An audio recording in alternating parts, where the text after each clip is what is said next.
আমি বাহিরে গেলে এরকম ডিজিটাল মেশিনের মাধ্যমেই হচ্ছে আপনার চকলেট মিল্ক কিনে খাই। তো আজকে আপনাদের সাথে সেটা শেয়ার করব। এখানে গুরমান নামে যে ড্যাশবোর্ডটা ছিল সেখানে ক্লিক করলাম, তারপর আসলো চকলেট মিল্ক। এই যে চকলেট মিল্কের দাম হচ্ছে 60 আপনার সেন্ট।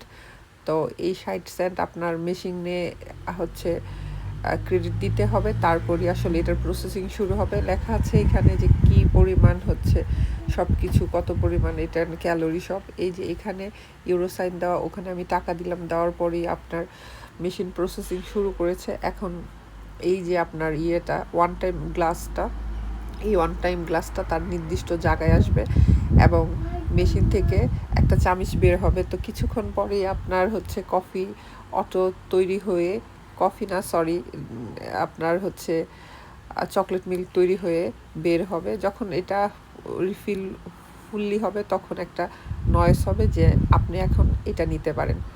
তো এটা সবাই জানে, তারপর আমি একটু দেখালাম। তো মেশিনের খেতে খারাপ হয় না, দামিও রিজনেবল, আমার কাছে ভালোই লাগে। তো আমি গেলেই খাই। আমি একটু কফি মফি কম পছন্দ করি, তো তাই আমি এই চকলেট মিল্কটাই খাই।